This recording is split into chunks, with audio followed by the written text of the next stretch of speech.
अगर अभी आपके मन में भी एक सबसे बड़ा सवाल ये है कि क्या ये 2 महीने जो हमारे पास बाकी है, ये सफिशिएंट एग्जाम्स को क्लियर करने के लिए? हम फ्रॉम स्क्रैच पढ़ना चाहते हैं, हमारी सिचुएशन ही नहीं है, हमको ऐसा कंसिडर करो ना कि हमको कुछ भी नहीं आता है, तो भी क्या ये 2 मंथ्स इनफ है? हम एग्जाम्स को क्लियर कर सकेंगे? और एक्चुअल में हमको रियलिटी ही जाननी है, कोई फेक प्रोमिसेस नहीं, कोई फेक व्यू नहीं, कुछ भी नहीं। तो मैं आज आपसे 3 प्रोमिसेस लूंगी और उसके बदले में मैं आज आपको कमिटमेंट दे दूंगी कि 100% आपके एग्जाम्स क्लियर होकर ही रहेगी। तो वो 3 प्रोमिसेस आखिर कौन से है? सबसे पहला प्रोमिस, आप कोई भी पास्ट गिल्ट्स में या जो भी आपके साथ पास्ट में कोई इंसिडेंट्स हुआ, आप उसके बारे में नहीं सोचोगे। जैसे कि एग्जाम हमारे हमने दिए थे जनवरी में, वो क्लियर नहीं हुए, या फिर हमने सोचा था कि हम रिजल्ट से पहले पढ़ना शुरू कर देंगे बट हमने पढ़ाई नहीं करी, हमने आलस करा, हमने एक्सक्यूजेस बना और हमने स्टार्ट नहीं करा। तो सबसे पहला प्रॉमिस, अब जो हो गया सो हो गया, हम उसके बारे में अब से नहीं सोचेंगे, बिल्कुल भी नहीं। सेकेंड प्रॉमिस कि हम लिमिटलेस होकर पढ़ेंगे, हम नंबर ऑफ आवर्स देखने को बंद कर देंगे कि हमको 6 घंटे पढ़ना है, हमको 7 घंटे पढ़ना है। सिर्फ 3 जरूरी काम है हमारे लिए, खाना, सोना और पढ़ाई करना, और अब से 2 महीने, नेक्स्ट 2 मंथ्स हम सिर्फ वही करेंगे, इसके अलावा हम कुछ भी नहीं देखेंगे। थर्ड चीज कि हम जो भी हमारे अंदर सेल्फ डाउट्स आएंगे, ओवर थिंकिंग होगी, हम उसको भाव ही नहीं देंगे, हम उसको इंपॉर्टेंस ही नहीं देंगे, और हमारे टारगेट्स फिक्स रहेंगे, हम कैसे भी करके बस वो अचीव करेंगे। ये 3 चीज अगर आप मुझे आज प्रॉमिस करते हो, तो इसके इन रिटर्न मैं आपको ये प्रॉमिस करती हूँ कि मैं जो इस स्ट्रेटेजी को आपको बताने वाली हूँ, ये 5 स्टेप स्ट्रेटेजी, ये फॉलो करने के बाद आपको कोई भी नहीं रोक सकता कि आप अपनी एग्जाम क्लियर ना कर सको। तो सबसे पहली स्टेप इसकी क्या है? फर्स्ट स्टेप है डिसाइड करना कि मैं एग्जाम्स में आप सिंगल ग्रुप के लिए अपेयर करोगे या फिर बोथ ग्रुप्स के लिए अपेयर करोगे।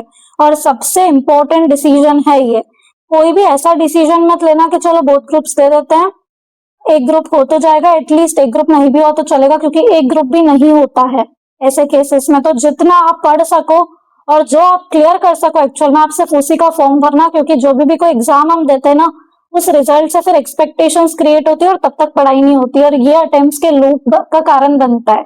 तो सिर्फ उसी एग्जाम के लिए अपेयर करना जो आप एक्चुअल में क्लियर कर सको। और अगर आपको इसमें हेल्प चाहिए तो आप मेरी वीडियो देख सकते हो, उसमें मैंने इन डिटेल बताया है कि आप कैसे चूज कर सकते हो कि आपको सिंगल ग्रुप के साथ जाना है या बोथ ग्रुप्स के साथ जाना है। तो फर्स्ट स्टेप में आपने ये डिसाइड करा, ठीक है। Second step, most important step ये है कि जब आपने एक बार डिसाइड कर लिया कि मुझे अगर फॉर एग्जाम्पल सिंगल ग्रुप के साथ जाना है, अब सिंगल ग्रुप में हमारे पास है 3 सब्जेक्ट्स, उन तीनों सब्जेक्ट्स के लिए आपको रिसोर्सेस सिलेक्ट करना है, और ये रिसोर्सेस सिर्फ एक फैकल्टी के ही होंगे।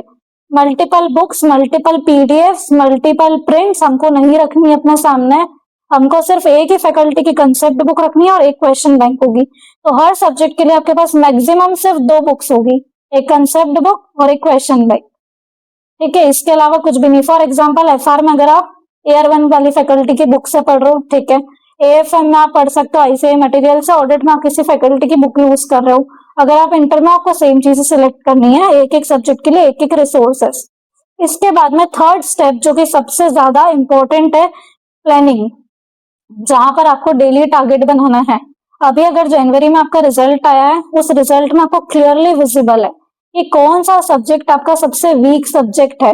लेकिन जो भी CA फाइनल एस्पिरेंट्स है ना, अगर AFM में आपके कम नंबर आए तो AFM का जजमेंट मत लगाना, क्योंकि ये पेपर एक्चुअल में बहुत ज्यादा टफ था, और जरूरी नहीं है कि उसमें अगर आपके नंबर कम आए तो वो ही आपका सबसे ज्यादा बुरा सब्जेक्ट हो गया। कंफर्ट भी मैटर करेगा यहाँ पर। तो अगर आपको कोई सब्जेक्ट पढ़ना अच्छा नहीं लगता और आपके उसमें कम नंबर आए, तो अब वो सब्जेक्ट, जैसे फॉर एग्जाम्पल मैक्सिमम केसेस में वो ऑडिट ही होगा, तो सबसे पहले हमको उसको पिक करना है। क्योंकि बहुत सारे लोग अभी एक्सक्यूज देते हैं ना खुद को कि अरे अभी तो लाइक ट्राई की सेट नहीं हुआ, अभी फ्लो सेट नहीं हुआ, तो वो फ्लो सेट करने के लिए सबसे पहले जो हमारा फेवरेट सब्जेक्ट है, हम उससे स्टार्ट करते हैं पढ़ना, ताकि फ्लो सेट हो जाएगा। और मालूम पड़ेगा कि वो फ्लो सेट करने के चक्कर में आप हमेशा स्टार्टिंग अपने फेवरेट सब्जेक्ट से करते हो और उसी पर रह जाते हो, फिर ना उसमें एग्जाम्शन आती है और ना बाकी सब्जेक्ट्स क्लियर हो पाते हैं।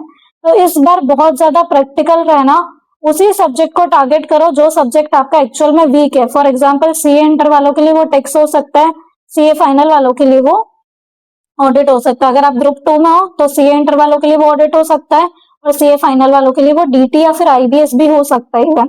तो जो भी सब्जेक्ट आपका वीक है ना, मॉर्निंग में उसको रखना है, 4 से 5 घंटे दिए बिना उसको बंद करना ही नहीं उसकी बुक को, और जब भी आप ये सब्जेक्ट पढ़ोगे ना, आपके मन में बहुत बार ऐसे थॉट्स आएंगे कि इसको बंद कर देते हैं, टाइम वेस्ट हो रहा है, ना ये सब्जेक्ट हम पढ़ पा रहे हैं ना कोई और सब्जेक्ट पढ़ पा रहे हैं। पर जिसने अपनी ये बात, मन की बात सुन ली और उसने वो सब्जेक्ट को बंद कर दिया, तो उसका काम तो हो जाएगा तमाम। क्यों? क्योंकि आपको जिस सब्जेक्ट से डर लगता है, आप उसी की बुक्स बंद करते हो, आप उससे पढ़ना बार बार बंद कर देते हो, तो क्या ऐसे वो सब्जेक्ट क्लियर हो जाएगा? नहीं। और कभी भी इन सब्जेक्ट्स के लिए हमको कोई लेक्चर्स लेने की जरूरत नहीं है हमेशा। बहुत सारे लोग ऐसा है ना कि वो अपने आप को सरेंडर कर देते हैं कि लेक्चर्स ले लेते हैं, उसके मीडियम से पढ़ेंगे। जितना हो सके अभी सेल्फ स्टडी करने का सोचो, क्योंकि लर्न करने वाले सब्जेक्ट्स हैं, ये प्रैक्टिस वाले सब्जेक्ट्स है।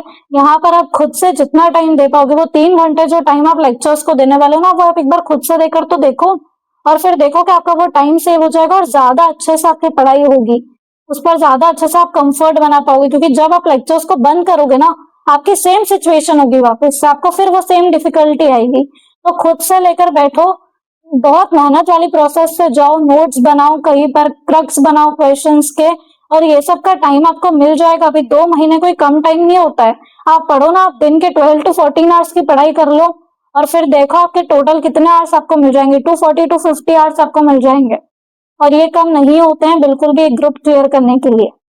ठीक है, फिर 4th स्टेप जो आपको फॉलो करनी है, ये 4th स्टेप में आपको एक बात ध्यान रखनी है कि जो भी आपने अपने डेली टारगेट्स को सेट करा है, इसके बीच में आप कई बार कुछ कुछ टाइम में, हर 4-5 डेज में आप एक नई स्ट्रेटेजी से इन्फ्लुएंस हो गए, और जो स्ट्रेटेजी आप फॉलो कर रहे हो ना, वो आपको लगेगा कि वो गलत है, और इसको चेंज करके ये बेटर स्ट्रेटेजी है। कोई 5 डेज चैलेंज लाएगा, कोई 7 डेज चैलेंज लाएगा, कोई इंपॉर्टेंट क्वेश्चंस की पीडीएफ लाएगा, कोई 10 डेज रिविजन सीरीज लाएगा, कुछ भी हो सकता है वो, कुछ भी।